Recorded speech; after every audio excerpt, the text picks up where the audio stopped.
Pertama-tama saya mau sampaikan bahwa kami sebelum ada pengumuman dari pihak Polda, yang tadi itu pun kita dapatnya dari televisi, sebelum kita mendengarkan pernyataan dari pihak Polda, itu kita masih menganggap keenamnya dalam status hilang. Makanya pernyataan kita yang pertama keluar itu adalah pernyataan statusnya masih dalam keadaan hilang, kita sebutkan. Karena itu pernyataan dibuat pagi hari, ya, sebelum kita mendengar kabar bahwa keenamnya sudah syahid. Nah, kemudian saya mau jelaskan kronologi backgroundnya dulu, bahwa beberapa hari yang lalu, ya, memang ada beberapa pengintai di Pondok Pesantren Habib Rizik, yaitu hari Jumat, ya.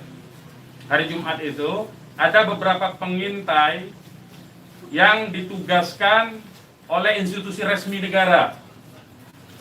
Ya, saya tidak mau sebut. Oleh institusi resmi negara yang ditugaskan mengintai 24 jam.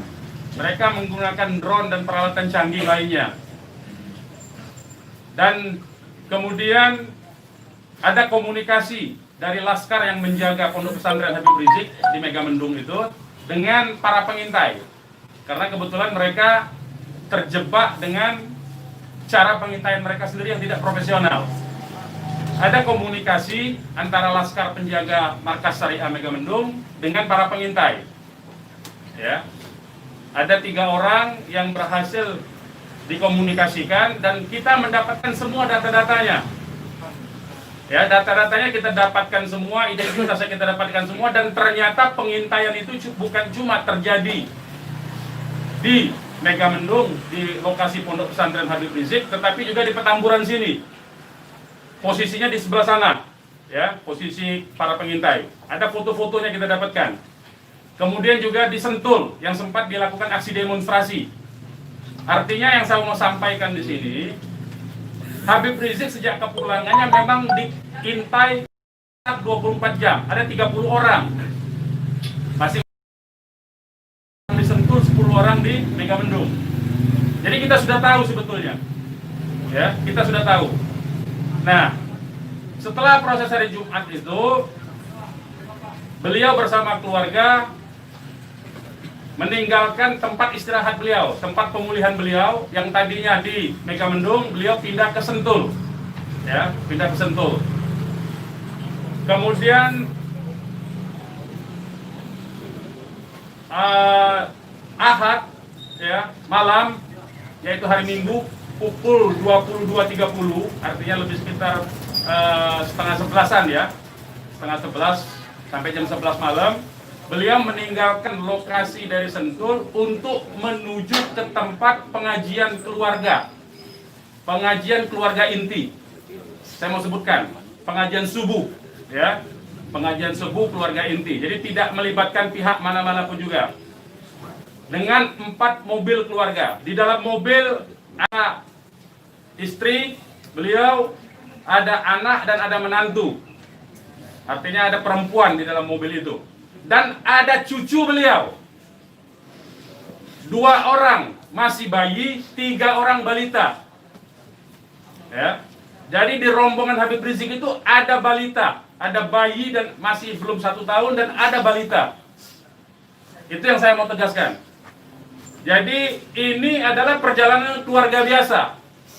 Beliau mau melakukan pengajian keluarga saja, karena biasa pengajian subuh keluarga. Ya. Nah, di dalam perjalanannya lebih kurang pukul 12.30, artinya setengah 1 malam, rombongan beliau dengan dikawal. Beliau menggunakan keluarga menggunakan 4 kendaraan roda 4 dan dikawal oleh 4 mobil juga oleh laskar. Ya. Nah, di dalam perjalanan ada orang yang menguntit sejak dari keluarnya beliau dari Sentul itu. Ya. Terus dikuntit dan akhirnya para penguntit ini berusaha memotong, entah apa tujuannya. Kita sebut karena kita tidak tahu apakah dia petugas resmi atau bukan, karena dia tidak berseragam, ya. Harus disebut tidak berseragam. Ini orang-orang tidak berseragam. berusaha memotong rombongan, ya, dan menyetop kendaraan. Nah, para pengawal tentu saja bereaksi untuk melindungi, ya, untuk melindungi Imam Besar Habib Rizik Syihab. Itu reaksi normal, karena memang mereka bertugas untuk mengawal. Reaksi normal. Yang patut diberitahukan kepada teman-teman pers semua bahwa fitnah besar kalau laskar kita disebut membawa senjata api dan tembak-menembak. Fitnah itu. Laskar kami tidak pernah dibekali dengan senjata api. Kami terbiasa tangan kosong. Kami bukan pengecut. Jadi fitnah. Dan ini fitnah luar biasa, pemutarbalikan fakta dengan menyebutkan bahwa laskar yang lebih dahulu menyerang dan melakukan penembakan. Kalau betul itu coba dicek senjata apinya, nomor register senjata apinya, pelurunya itu semua tercatat. Cek saja, silakan dicek. Pasti bukan punya kami, karena kami tidak punya akses terhadap senjata api dan tidak mungkin membeli dari pasar gelap. Ya, jadi bohong sama sekali. Apalagi di FPI, di kartu anggota FPI dan kartu anggota LPI disebutkan bahwa setiap anggota FPI dilarang membawa senjata tajam, senjata api, bahkan dan bahan peledak. Itu dilarang di kartu anggota kita punya. Ya. Nah, jadi upaya-upaya memfitnah, memutarbalikkan fakta hentikanlah. Ya. Hentikanlah. Nah, kemudian kejadiannya, ya, kenapa kami menyatakan laskar kami dalam keadaan hilang? Karena memang kami belum tahu keberadaannya di mana. Itu membuktikan bahwa mereka dibunuh dan dibantai, saudara-saudara. Ya. Kalau sejak awal tembak menembak itu berarti dia tewasnya di tempat dong. Tewas di tempat pasti banyak. Semalam saya sendiri sampai jam 3 sudah ngecek dengan teman-teman yang di lapangan, tidak ada jenazah di situ, tidak ada keramaian di situ. Yang ada justru petugas aparat setempat yang ada di lokasi yang diperkirakan di sekitar pintu tol Karawang Timur. Ya, di tengah malam itu saya suruh cek. Begitu saya mendengar ada berita terjadi ada laskar kita yang ditembak, kita suruh cek ke pintu tol Karawang Timur. Ternyata tidak ada mobil laskar di situ. Mobil laskar tidak ada, jenazah tidak ada. Kalau itu memang tembak-menembak dan tewas di tempat, itu pasti ada jenazah di situ. Pasti membutuhkan proses lama untuk evakuasi di situ. Tetapi ini tidak ada. Dan bahkan saudara-saudara perlu ketahui, teman-teman media, sempat salah satu laskar mengirimkan voice note rintihan dari salah satu laskar kita yang ditembak. Itu artinya apa? Itu artinya laskar kami dibawa ke satu tempat dan dibantai di tempat itu. Dibantai di tempat lain. Itu artinya. Dan kemudian waktu kemudian setelah voice note terkirimkan, tidak ada lagi HP dari laskar 6 orang itu yang aktif kita hubungi.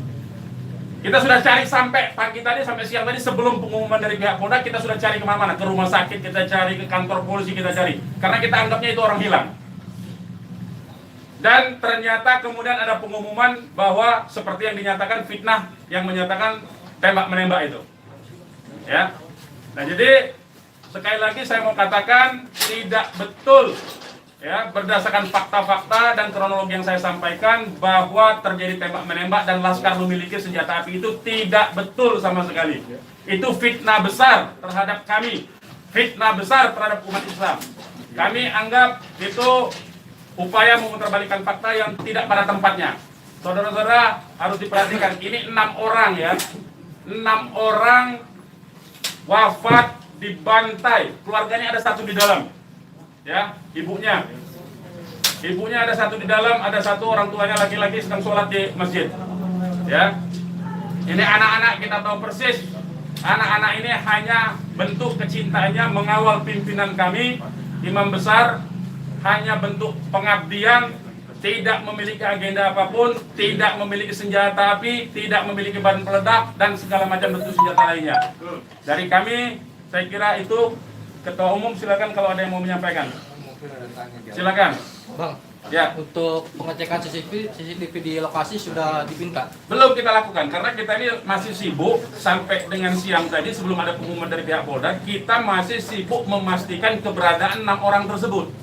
Ya, jadi kita belum mengecek kemanapun, kita masih menelusuri kemana-mana tempat dari kemungkinan itu dibawa, yaitu apakah rumah sakit karena kita mendengar ada voice note yang tertembak kan, rintihan dari salah satu korban yang ditembak, masih sempat didengarkan oleh Laskar yang tetap mengawal.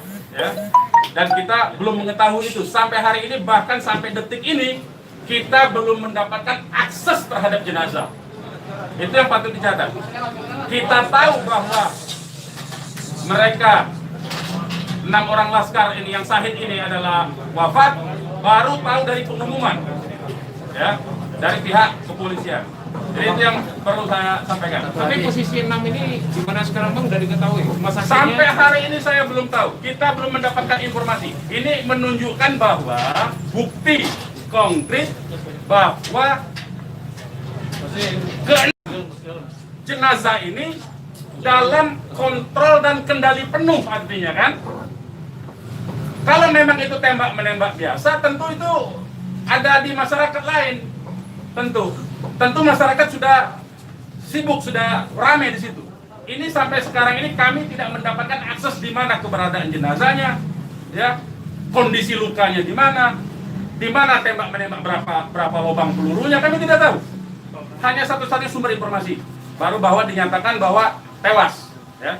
Bang, untuk yang 4 orang Bang, penjelasan yang Bapak bilang tadi yang terkait di tol Japek itu berarti Bapak melihat sendiri bahwa tidak sempat terlihat adanya mayat dalam. Saya tidak melihat sendiri, tapi kita tugaskan ada Laskar kita untuk ngecek mulai dari pukul 1, setengah 2, ya, sampai pukul 3 sampai menjelang subuh kita cek. Gitu. Tidak ada di situ peristiwa tembak. Terima kasih, siapkan masuk.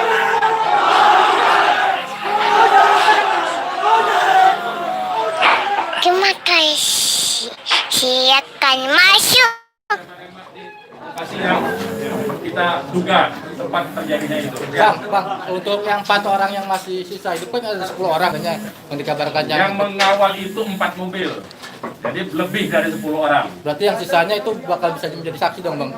Insya Allah bisa, ya, insya Allah bisa. Tapi konsentrasinya 2 mobil konsentrasi terus melakukan pengawalan terhadap Habib Rizik, ya. Yang 2 mobil lagi itu yang berhadapan dan untuk upaya ditangkap oleh pihak yang kita belum tahu sampai sekarang. Tapi diakui oleh mereka itu sebagai polisi kan. Mestinya kalau polisi, saya mau katakan, kalau polisi dalam upaya penyidikan itu mestinya penyerahan surat. Kan surat sudah diserahkan, untuk apa lagi dikuntit? Kan Habib Rizik tinggal datang atau tidak kan? Kalau dia datang kan ada upaya-upaya hukum yang mereka gunakan berdasarkan kewenangan mereka. Tidak perlu ada kuntit-menguntit seperti itu. Ya, jadi ini menjadi catatan penting ya. Ini menjadi catatan penting. Habib Rizik sudah dipanggil dan kita sudah mendatangi hari ini pengacara kita. Ya, jadi tidak ada kaitan itu dengan bahwa Habib Rizik seperti apa tidak ada. Ya, itu proses mekanisme hukum biasa. Ya, silakan yang lain. Ada langkah-langkah hukum atau langkah apa terkait kejadian ini? Ya tentu begini. Jadi ini tidak boleh ada satupun ya warga negara ya. Penjahat sekalipun ya, itu dibenarkan untuk dilakukan apa yang disebut dengan extrajudicial killing seperti itu. Kalau demikian caranya, berarti lembaga kejaksaan, lembaga pengadilan dibubarkan saja. Cukup kalau polisi menganggap itu penjahat, ditembak, melawan, ditembak, mati udah kan? Berarti nggak perlu pengadilan. Kita ini negara hukum atau negara kekuasaan, ya. Jadi itu perlu jadi catatan juga. Jadi upaya hukum apa? Upaya hukumnya adalah dalam hal ini disebut secara hak asasi manusia, instrumen hak asasi manusia. Ini disebut dengan extrajudicial killing. Ini pelanggaran berat hak asasi manusia. Mereka yang melakukan proses pembunuhan extrajudicial killing ini, pembunuhan di luar proses hukum ini mestinya diadili oleh pengadilan HAM. Ya, mestinya instrumen yang bergerak adalah Komnas HAM ini. Ya, Komnas HAM. Ya, kita minta Komnas HAM secara terbuka untuk melakukan penyelidikan karena ini jelas-jelas by intention ini, ya. Dan yang dilakukan terhadap Habib Rizik ini terencana, ya. Ya, silakan. Penegasan aja, jadi informasi mengenai meninggalnya anggota Laskar ini Itu berdasarkan hasil rilis yang disampaikan Dari oleh pihak Polda, atau dari pihak Polda, dari pihak Polda, ya dari pihak Polda. Makanya kita menjadi heran, ya. Artinya itu firm mereka dibunuh tuh, ya. Ya. Yang 6 orang itu sendiri identitasnya bisa disebutkan? Yang 6 orang identitas, baik saya bacakan.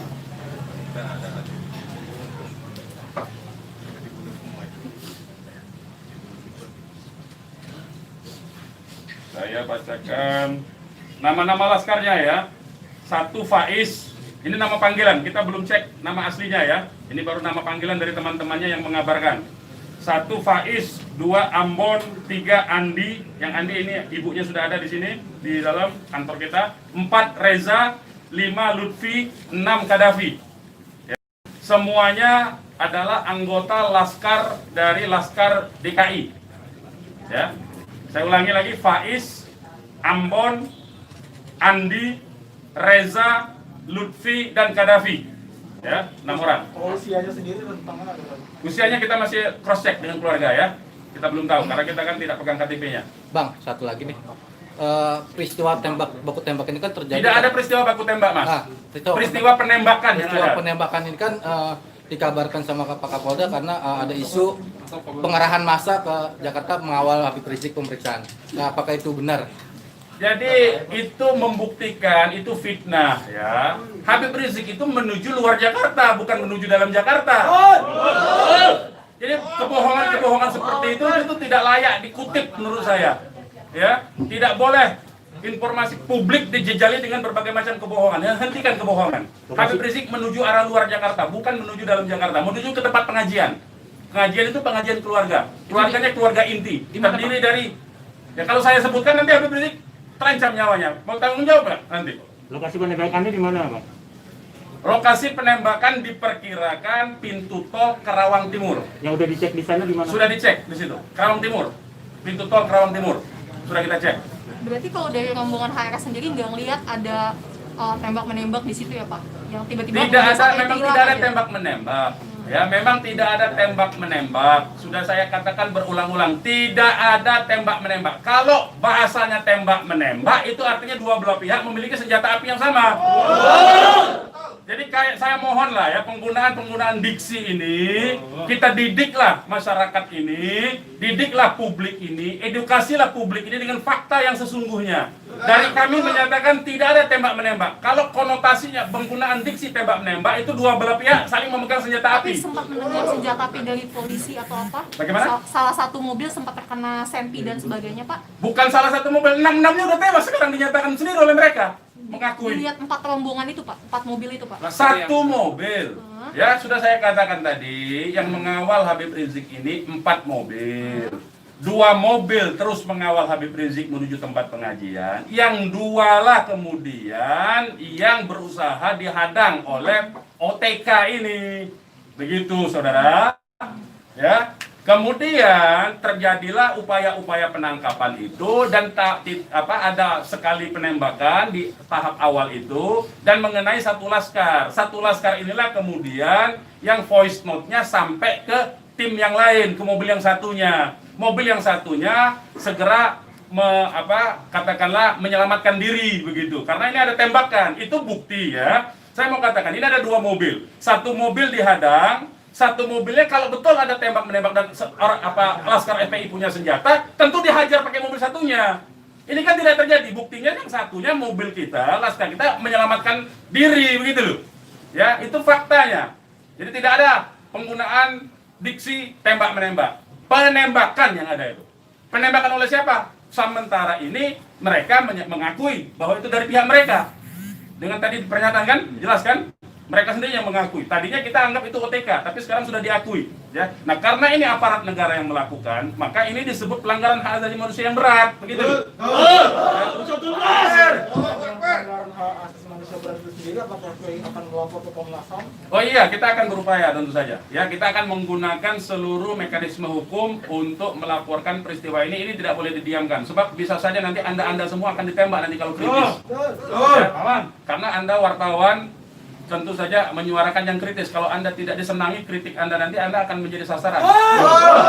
Semua warga negara Indonesia akan diperlakukan sewenang-wenang seperti ini. Ini tidak boleh dibiarkan. Ya, kami masih bersabar dengan menggunakan upaya mekanisme hukum. Ya, yaitu akan berupaya melaporkan ini ke Komnas HAM. Karena ini kita sebut pelanggaran HAM berat, ya. Ada upaya dari FPI untuk mengkonfirmasi soal identitas 6 orang itu nggak, Pak? Enggak, nanti kita keluarganya tentu kita ini sekarang aja sudah ada 3 keluarga ya. Insya Allah dari keluarga nama-namanya identitasnya akan kita dapatkan dalam waktu segera dan akan kita keluarkan identitas keluarga masing-masing termasuk umur, alamatnya ya. Sudah ada yang dihubungi pihak Polda terkait 6 jenazah itu? Belum ada. Ini kita tidak punya akses informasi ya. Pak, untuk jenazah sendiri ada di mana ya Pak? Karena kan di Polri sendiri tadi belum ada jenazah ke nomor. Nah itu tanya ke mereka yang nembak, mereka yang mengendalikan jenazah, kenapa tanya kita? Tanyanya mereka itu. Itu bukti mereka menguasai itu jenazah, ya.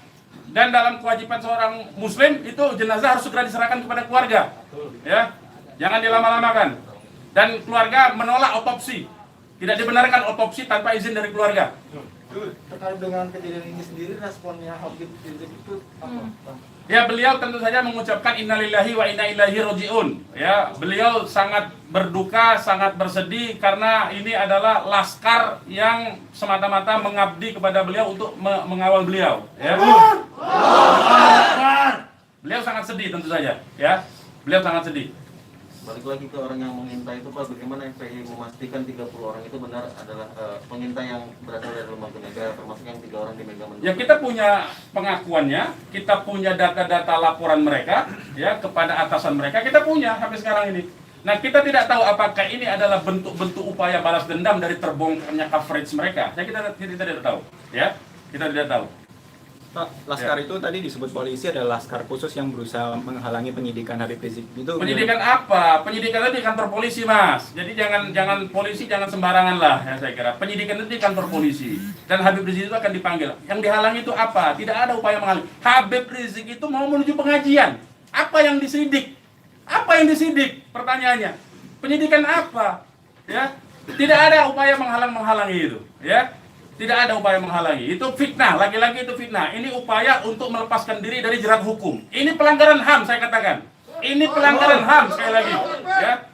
Tidak boleh lepas dari jerat hukum ini. Tidak boleh, karena kekuasaan lepas dari jerat hukum. Tidak boleh. Tidak ada upaya menghalang-halangi itu. Karena Habib Rizik jelas mekanisme hukumnya. Ya, tinggal dipanggil, tinggal diketerangan saja. Ya, silakan yang lain. Masih ada? Bang, ya. Bang, ini barusan IPW merilis tentang kasus ini. Siapa? IPW, Indonesian Police Watch. Jadi IPW mendesak untuk Jokowi mencopot Kapolri sama membentuk tim pencari fakta bahwa ada pelanggaran di sini. Apakah teman-teman FPI akan menggandeng IPW juga untuk membentuk tim fakta? Ya, kalau IPW kan LSM memang dia selama ini berfungsi untuk menjadi pengawas polisi kan, namanya Police Watch kan. Ya, saya setuju, tentu saja terima kasih atas dukungan dari IPW untuk supaya kasus ini dibentuk tim independen. Saya setuju. Tim independen itu tentu saja menurut saya harus dipimpin oleh Komnas HAM karena kewenangan itu ada di Komnas HAM, ya. Baik, yang lain. Ada rencana untuk melapor ke Propam juga mungkin, Pak? Ya, jeruk makan jeruk nantinya, Mas.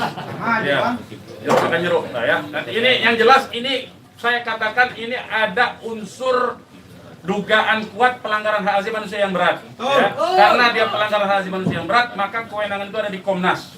Ya, bukan lagi di Propam. Kalau Propam itu sekedar profesi saja. Ya. Oke, yang lain kalau tidak ada kita ini. Bang.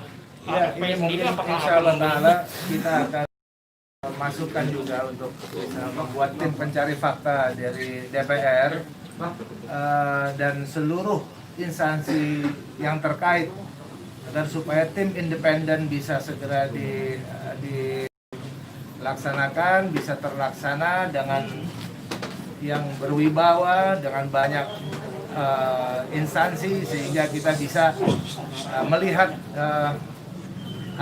meminimalisir celah-celah kebohongan, ya. Jadi seperti itu. Insya Allah Ta'ala dengan tim pencari fakta independen untuk bisa menguak bagaimana peristiwa ini yang sebenarnya, walaupun kita sudah melihat bagaimana fitnahan-fitnahan yang ditujukan kepada Front Pembela Islam maupun kepada laskar-laskar kami, itu semuanya tapi tetap perlu untuk bisa terkonstruksikan ya dengan data-data dan bukti-bukti, insya Allah Ta'ala dengan keterbukaan dan juga dengan rasa keadilan, insya Allah Ta'ala. Oke, silakan yang lain teman-teman kalau masih ada. Sekarang Pak Habib Rizik posisinya sedang di mana? Oh, kalau kami kasih tahu nyawa Habib Rizik yang terancam. Mohon maaf ya, kita tidak bisa kasih tahu soal itu. Baik, yang lain nggak ada? Baik, kepada teman-teman media, sekali lagi saya ucapkan terima kasih yang banyak ya, jazakumullah khairan jaza atas profesionalisme ya, cross check cover both side dari teman-teman, karena memang pemberitaan tidak boleh berdasarkan hanya satu pihak saja. Kami hanya menuntut kemukakanlah fakta dengan apa yang sesungguhnya dari kedua belah pihak. Nanti masyarakat yang akan menilai itu ya. Yang jelas penggunaan diksi tembak-menembak saya kira harus dihentikan, karena itu adalah framing yang jahat terhadap orang tidak berdosa, yaitu 6 orang yang syahid ini. Demikian dari kami. Terima kasih. Billahi taufiq wal hidayah. Wassalamualaikum warahmatullahi wabarakatuh.